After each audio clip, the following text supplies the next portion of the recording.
We have five major recommendations. The first of which I've outlined already, and which you may find a little limp-wristed, and that is, but it's absolutely essential if we're to develop any solutions, and that is that the JMPD start taking seriously the scale of the problem.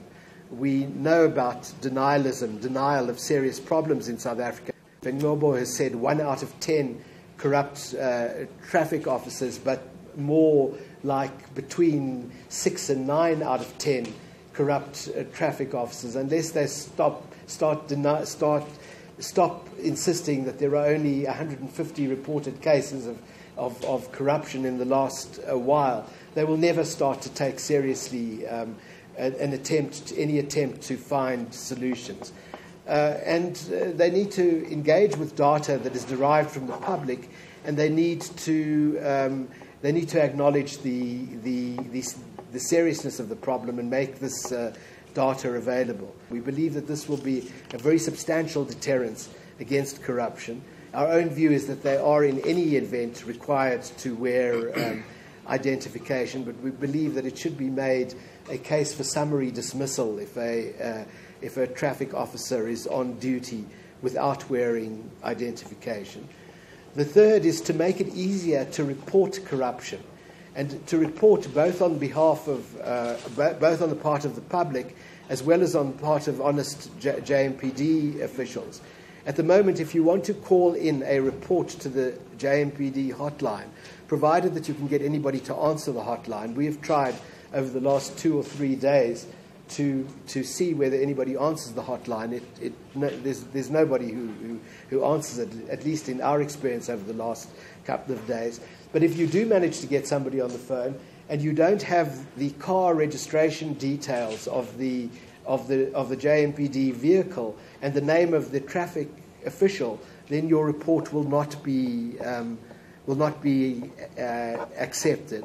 And so we think that not only have they got to make it easier for people to report, but they've got to develop a reporting system and a reporting line that is independent of the JMPD, that's got to be managed independently of the JMPD altogether.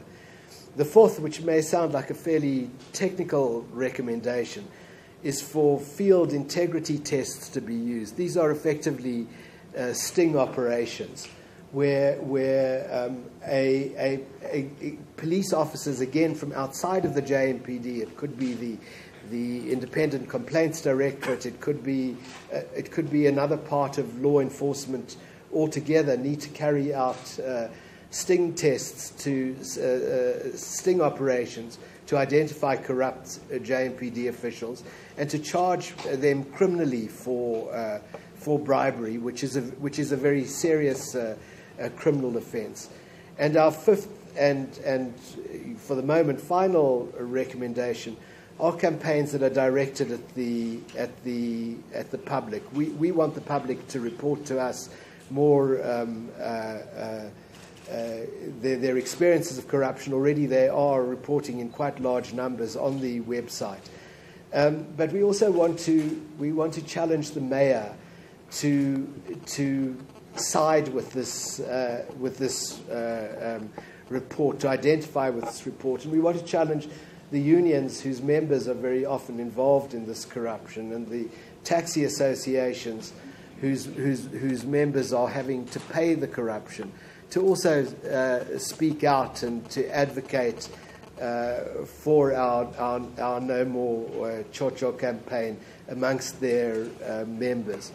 What we will be distributing, and certain of the media houses have offered to do this for us and with us, is a Know Your Rights card, which you can see as a sort of wallet-sized, pocket-sized card that has on the one side the reminder that bribery is a crime, which it is, a serious crime, and on the other side has a list of rights, basic rights, which drivers have in relation to traffic offences, and it also has our website addresses and our short SMS code 45142. I'm told that I must remember to tell you. And then it also has the crime line number and the number of the Justice Project, which is a 24/7 call-in service that actually does answer the telephone. And in fact, if you are a member of the Justice Project, will actually come out to people who are having to deal with a traffic situation that they believe to be problematic. So these will be distributed. And I must emphasize, not only in Johannesburg. Obviously we've used Johannesburg as our case study, but all of what we say applies with equal force to any other metropolitan area, and in fact to any other traffic policing situation. So we will distribute these, and we hope that we will get going a campaign in which people start to take back their roads, and I hope that it's going to generate the kind of interest and public involvement that is at the basis of what Corruption Watch is trying to do.